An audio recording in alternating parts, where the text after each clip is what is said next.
Shalom saudara, kita masuk Anda bertanya Alkitab menjawab episode 320 ya. Dari seorang ibu ya. Shalom, suami saya seorang biseksual sejak usia 20 tahun hingga saat ini usia 50 tahun dan dia sudah menyatakan kalau dia lebih memilih laki-laki dari istrinya. Dia seorang Kristen dari bayi karena keluarganya Kristen militan. Bahkan pernah jadi ketua pemuda dan saya asalnya seorang beragama Buddha. Ini si ibu beragama Buddha. Dan saya sekarang adalah Kristen, jadi Kristen. Saya ingin bercerai dalam waktu dekat. Mengapa seorang Kristen bisa hidup dalam dosa sekian lama? Kalau nggak ingat Yesus Juru Selamat, saya berniat jadi ateis karena kelakuan suami. Makasih atas jawabannya.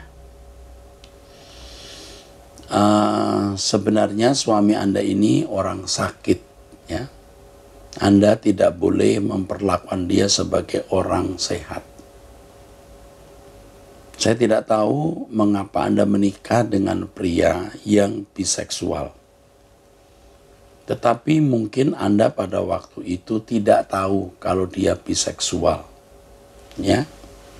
Nah, bagi ibu-ibu yang suaminya berkeadaan biseksual seperti ini, ya harus menolong suami agar menjadi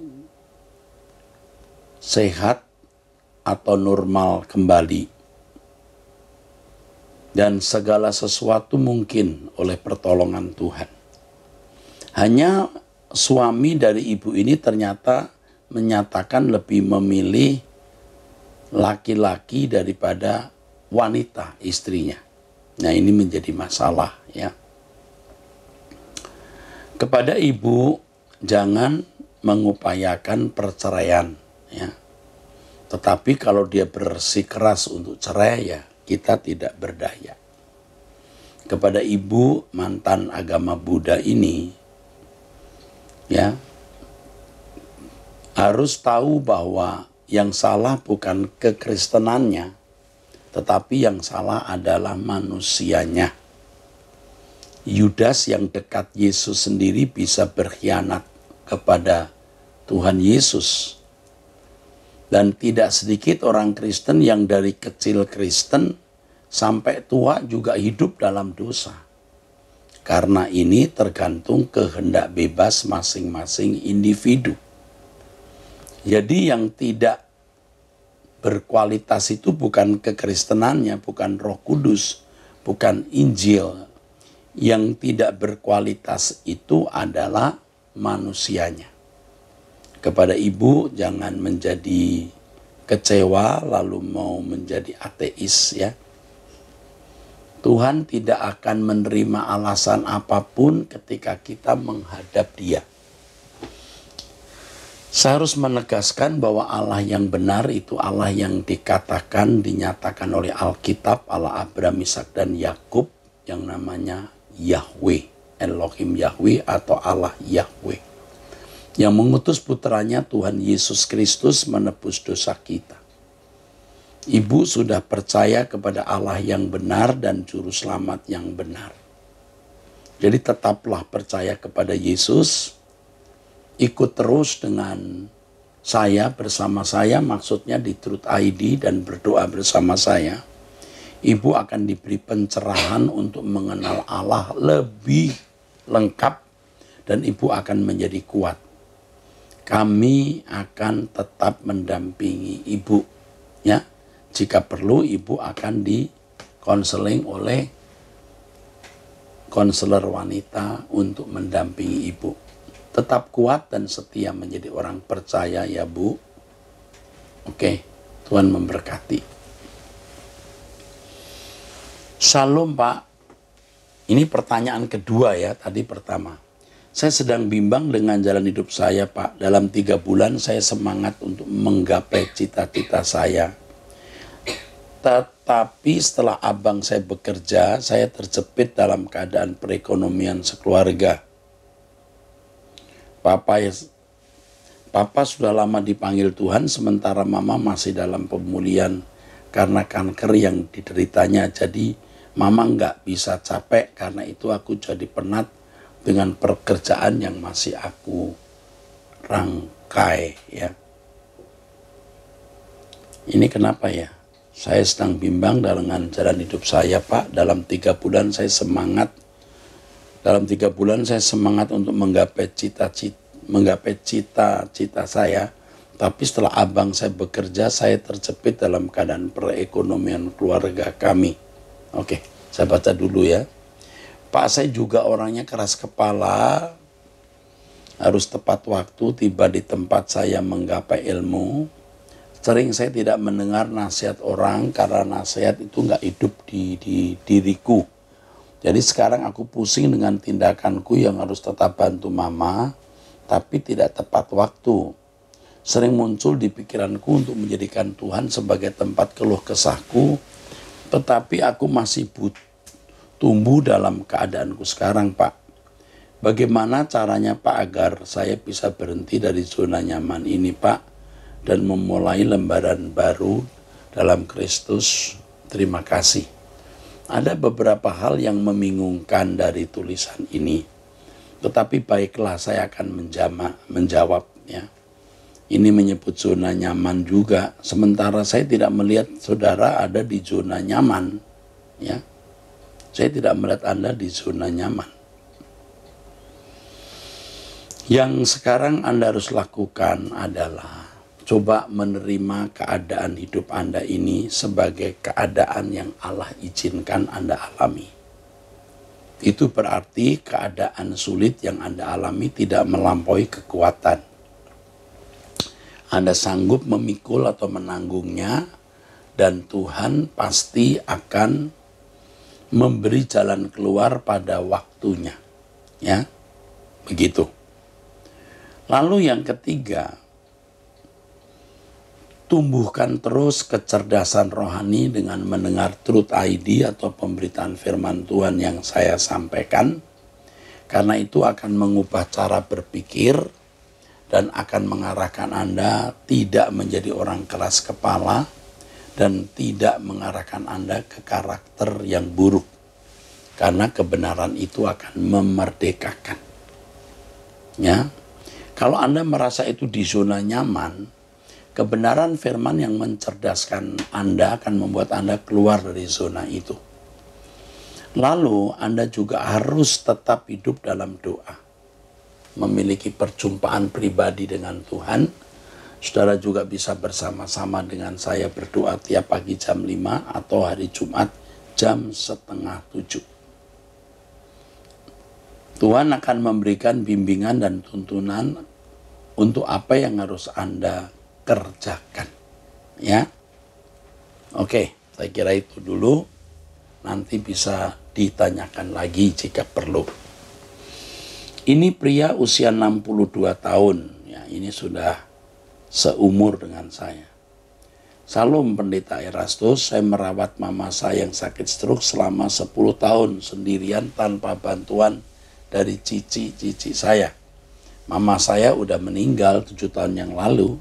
Cici yang besar jual rumah itu karena akte rumah itu atas namanya. Cici saya dirayu oleh pembeli rumah dengan harga murah. Ditakuti nanti rumah itu diambil oleh saya. Sekarang rumah itu udah terjual, tapi si pembeli nggak berani tinggal rumah tersebut karena setiap malam diganggu oleh arwah mama saya. Oh ya, pertanyaan saya, apakah pendeta bisa mengusir arwah mama saya? Kalau bisa berarti pendeta tersebut menghalalkan cara licik pembelian rumah tersebut. Terima kasih atas jawaban Pendeta Erastus. Tuhan selalu memberkatimu dan menyertaimu dalam segala pelayananmu. Amin. Pak, yang pertama, pendeta yang benar pasti bisa mengusir arwah. Pasti bisa mengusir roh-roh jahat. Ya.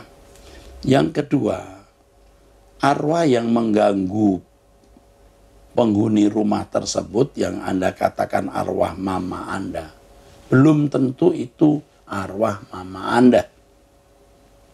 Sering sekali iblis menyamar, ya, mengaku arwah si A, arwah si B. Jadi ini belum tentu arwah mama. Ya.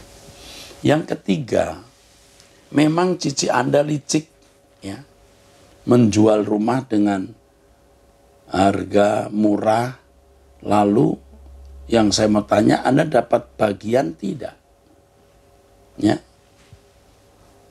Memang cici Anda bisa, maksud saya bisa licik menurut Anda, ya. Tetapi pembelian rumah itu Anda dapat bagian tidak? Saya tidak tahu, di sini tidak ada tulisan. Anda pasti merasa yang pertama bahwa pembelian rumah itu tidak wajar. Itu yang pertama. Tapi sudah terjadi transaksi jual beli, ya. Jadi secara hukum pembeli berhak atas rumah itu. Ya.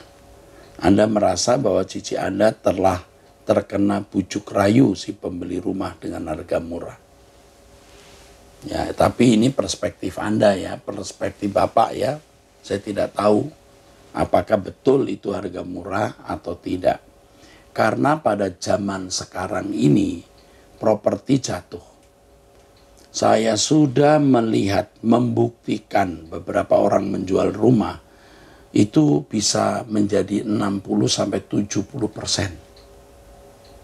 Saya sendiri yang melihat, menyaksikan. Malah belum lama ini ada seorang menjual rumah harganya sekitar 55% dari harga sebelumnya. Memang jatuh. Belum tentu itu kelicikan, karena memang harga rumah sudah jatuh, Pak. Maka jangan jual rumah pada masa-masa sekarang di mana properti sedang jatuh. Ya, cici Anda memang licik menurut Anda, ya. Tetapi saya tidak tahu di mana kelicikannya. Kalau hanya soal harga rumah menjadi murah, apakah itu licik? Itu saya belum berani mengatakan, ya. Cici Anda memang licik menurut Anda. Tetapi belum tentu dia benar-benar licik. Jangan dianggap licik karena menjual rumah itu harga murah. Kecuali ketika menjual rumah Anda tidak mendapat bagian. Atau tidak mendapat bagian secara patut. Itu baru licik.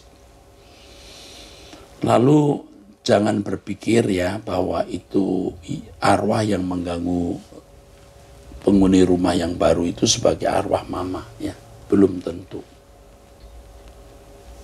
Dan saya ingatkan kepada Bapak yang usia sudah 62 tahun, sudahlah, jangan dipusingkan dengan masalah ini.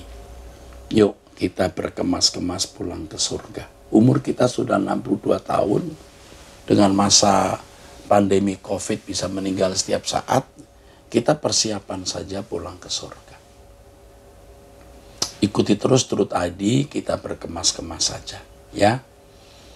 Kita akan menyesal kalau kita tidak berkemas-kemas mempersiapkan diri menghadapi kuasa dunia ini, ya. Kita berkemas-kemas menghadapi kekekalan dan terus menang atas kuasa gelap yang mau menarik kita masuk dalam persekutuan dengan kuasa gelap. Sekali lagi, jangan dirisaukan, digaduhkan, menjadi tidak tenang oleh masalah apapun, supaya fokus kita kepada Tuhan tidak terganggu. Oke, ini pertanyaannya banyak, ya. Dari Makassar, wanita. Pertama, apakah meditasi termasuk okultisme? Menurut seorang pembicara, itu okultisme. Menurut Bapak bagaimana? Sekarang kata meditasi itu sendiri apa, ya? Menurut seorang pembicara yang selalu bicara mengenai kuasa gelap, perdukunan, okultisme, itu satu bentuk okultisme. Meditasi itu dari kata meditate, yang artinya merenung, merenungkan, menghayati. Jadi meditasi tidak termasuk okultisme jika perenungan itu berfokus pada Tuhan dan firman. Meditate. Tetapi kalau meditasi itu diarahkan kepada kuasa lain, jelas. Ya, jelas. Jadi kita harus mengerti maksud kata meditasi itu sendiri, ya. Kalau kita tidak tahu pengertian tidak mengerti pengertian meditasi, ya nanti jadi begitu, berpikir bahwa itu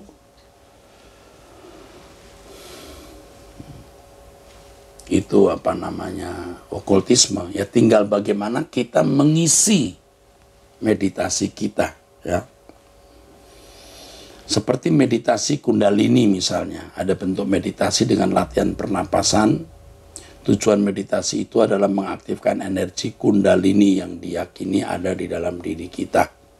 Seperti membangkitkan energi, ya. Nah, tentu kalau sebagai orang Kristen, kita tidak melakukan hal itu, ya. Apa kundalini itu roh jahat yang merasuk dalam tubuh saat meditasi atau energi yang bekerja membersihkan dalam tubuh. Nah, kundalini itu dianggap sebagai energi di dalam diri kita. Kita memang punya energi, saudara. Energi kita itu pada pikiran, perasaan yang kemudian membentuk kehendak. Nah, pikiran perasaan kita itu harus dipenuhi oleh firman Tuhan. Supaya kehendak kita itu melakukan apa yang Allah kehendaki atau Allah ingini. Supaya pikiran perasaan kita diisi oleh kebenaran dan kehendak kita ditundukkan kepada kehendak Allah. Nah, jadi kita jangan masuk di pemahaman kundalini seperti yang dipahami orang pada umumnya. Ini bisa membuat kita bias, tidak fokus pada Tuhan dan kebenarannya. Katanya saya mengalami kundalini saat meditasi. Yang saya rasakan itu mulai dari dalam kaki saya ada yang bergerak sampai menggumpal di kepala saya. Bahkan badan saya yang bergerak-gerak saat meditasi, bahkan saat melakukan pekerjaan rumah. Dan setiap saya menutup mata, terasa yang menggumpal di kepala saya itu bergerak-gerak. Saya tidak yakin, ya, itu dari Tuhan. Bahkan saya lebih cenderung mengatakan tidak dengan cara itu Tuhan menjamah kita. Ya, memang tidak mutlak karena saya tidak bertemu langsung, tetapi lebih cenderung mengatakan ada yang salah dalam hidup Anda. Setelah nonton penjelasan seorang pembicara yang selalu bicara mengenai perdukunan, ya, saya jadi takut, Pak, dan saya ikuti saran pendeta itu untuk berdoa darah Yesus sucikan, bersihkan saya dari kuasa kegelapan, dan tiba-tiba yang bergerak-gerak itu hilang di kepala saya. Oh, puji Tuhan. Jelas, ya, jika ada hal yang tidak normal seperti itu, kita bisa usir dalam nama Yesus. Saya dari muda berdoa, meditasi, saya bisa berjam-jam, saudara. Tidak punya pengalaman yang aneh-aneh seperti itu. Ya memang ada pengalaman-pengalaman spektakuler, ya, tapi tidak seperti yang Anda alami, ada seperti yang bergerak di kaki, menggumpal di kepala, bukan demikian. Pertanyaan saya ini, Pak, pertanyaan ketiga saya ini, Pak, yang ketiga, Pak, tanpa mengesampingkan perjuangan untuk hidup benar di hadapan Bapak tentang nama Yahweh dan Yeshua. Dalam kamus Alkitab saya lihat arti kata Tuhan itu adalah sesembahan. Dalam kamus Alkitab saya lihat arti kata Tuhan itu adalah sesembahan Abraham, Ishak, dan Yakub. Setelah itu saya searching Alkitab online, semua kata Tuhan huruf besar yang saya baca dengan menggantikan dengan Yahweh. Yang saya dapatkan di situ, kalau Yahweh tidak pernah melarang kita menyebut namanya dengan benar, bahkan kita harus memuliakan dan menyatakan namanya kepada bangsa-bangsa, tapi mengapa harus diganti dengan kata Tuhan huruf besar?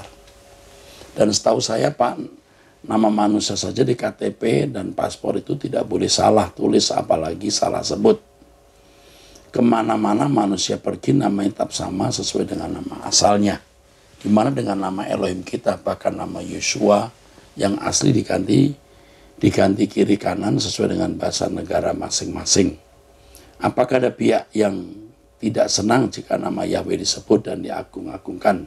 Begitu juga dengan nama asli Yeshua. Mengenal Allah itu sebenarnya tidak hanya mengenal nama Yahweh. Ya. Anda mengenal saya sebagai Erastus, tidak mengenal pribadi saya, percuma. Dalam bahasa Mandarin, nama saya Ilatu, bukan Erastus, Ilatu. Yang penting adalah mengenal pribadinya. Nah, di dalam proses penterjemahan Alkitab, nama Yahweh telah diganti nama T, Tuhan, T besar, U besar, H besar, A besar, N besar. Tuhan, huruf kapital semua. Untuk membedakan Tuhan dalam arti Tuhan atau Adonai, atau Kurios dengan nama Yahweh. Sebenarnya adalah lebih tepat kalau nama itu tidak diganti.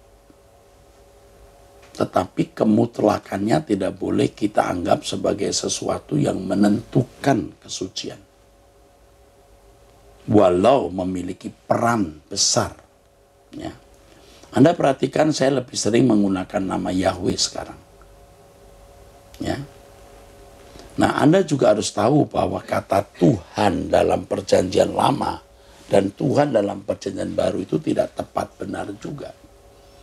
Tuhan di perjanjian lama yang diterjemahkan misalnya Adonai. Dalam terjemahan baru itu, dalam perjanjian baru disebut Kurios.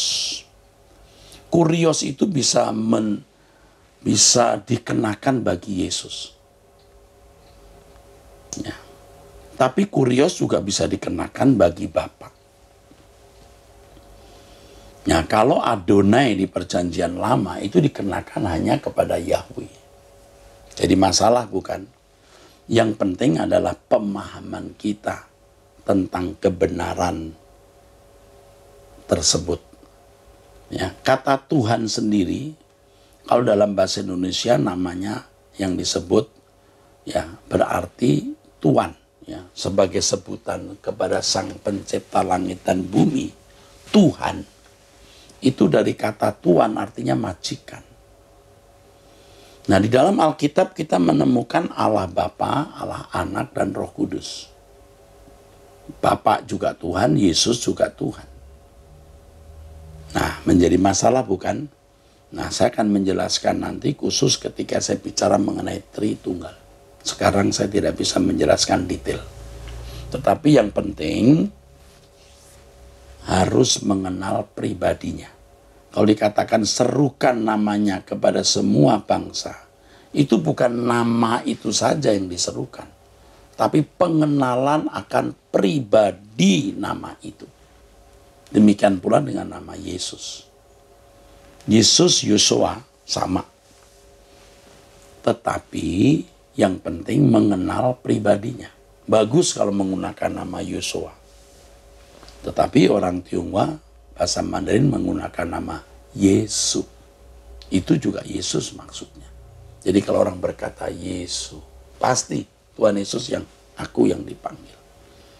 Apalagi nama Yesus itu juga banyak dimiliki orang. Nama Yosua juga dimiliki banyak orang di perjanjian lama. Tapi kalau orang berkata ya Yosua Hamasiah, ya Yesus, pasti Tuhan Yesus yang akan datang dan merasa dirinya dipanggil. Sebab yang nama Yesus atau nama Yosua, semua itu mati. Tidak berkuasa, tidak maha hadir. Ya, oke. Mengapa Muslim mengklaim kalau Allah itu nama sesembahan mereka dan di semua negara jika menyebut nama Allah itu tetap tidak berubah? Apa kata Allah, Elohim dan Tuhan itu sama artinya, Pak? Beda. Kalau Allah, Elohim masih sama, Tuhan itu beda. Elohi, Eloah itu artinya sesembahan atau yang disembah. Itu generic name, seperti kata taman, itu generik untuk menunjuk satu tempat di mana orang beristirahat, rileks, ya, begitu. Taman. Apakah Taman Suropati, Taman Lawang, Taman Mini, ya, Taman Sunda Kelapa? Nah, nama Mini, Sunda Kelapa, Suropati, Taman Suropati, ya. Terus Taman Lawang, itu proper name. Itu nama.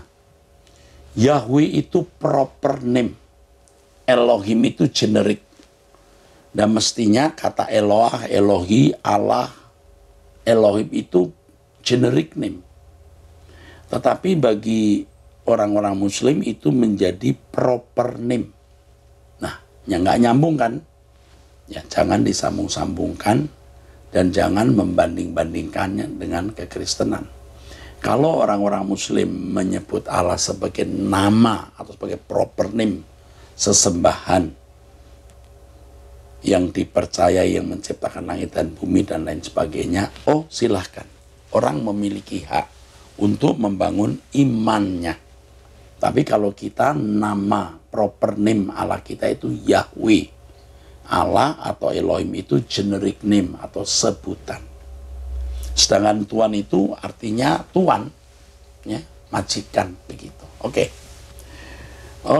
ini saja pertanyaan yang sudah saya jawab.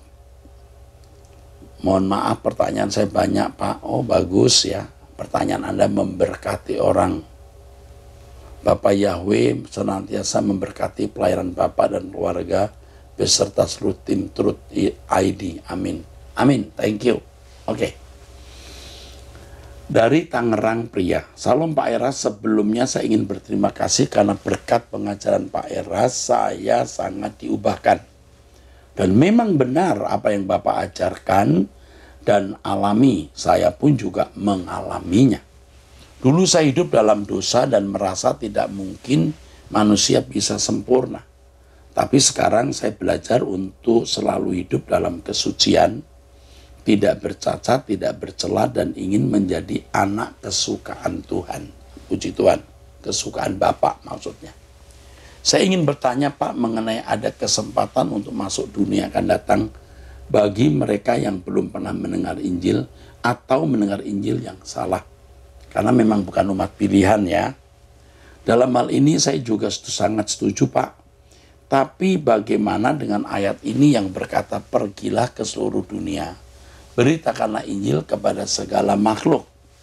Siapa yang percaya dan dibaptis akan diselamatkan, tetapi siapa yang tidak percaya akan dihukum. Mungkin Pak Eras dapat menjelaskannya. Oh, harus bisa, saudara. Memberitakan Injil kepada segala makhluk yang pertama, agar umat pilihan yang benar-benar dipilih untuk mendengar Injil bisa mendengar dan meresponi dengan benar. Jika merespon dengan benar, mereka menjadi anggota keluarga kerajaan Allah. Dan respon benar mereka ditunjukkan dengan hidup mengikuti jejak Yesus.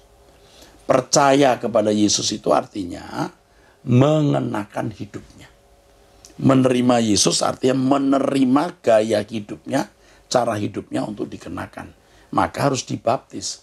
Baptis itu lambang kematian.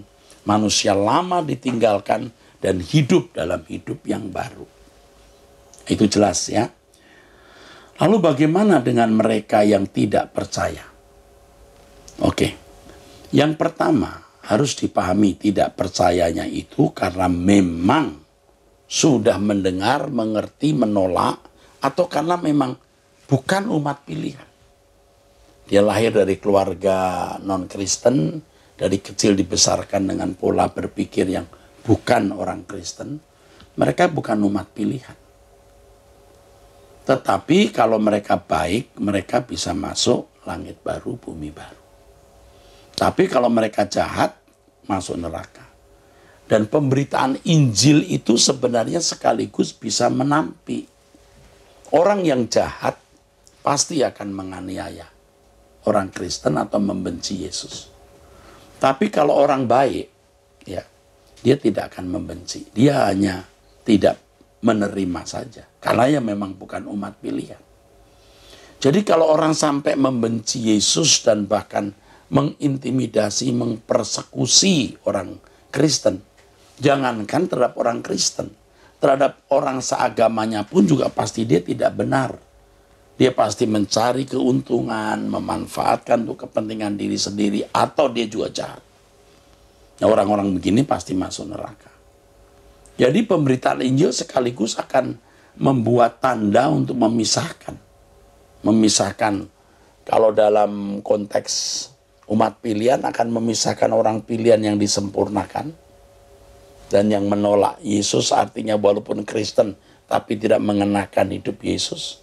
Ini bisa jadi orang baik saja atau bisa menjadi jahat. Kalau memang dasarnya baik, dia baik. Walaupun tidak sempurna seperti Yesus, artinya tidak menjadi anggota keluarga kerajaan, mereka akan menjadi masyarakat, anggota masyarakat. Orang non-Kristen ada yang baik, dia juga menjadi anggota masyarakat. Tapi juga ada yang jahat yang masuk neraka. Jadi memberitakan Injil kepada segala makhluk, makhluk di sini maksudnya manusia ya, itu adalah hal yang memang harus dilakukan dan tidak menyalahi kebenaran yang saya kemukakan bahwa kerajaan surga juga terbuka bagi mereka yang bukan orang Kristen, yang tidak mendengar Injil atau yang salah mendengar Injil. Karena apa? Karena memang bukan umat pilihan. Ya, baik saudara, kita akan jumpa di Abam episode yang akan datang. Tuhan memberkati.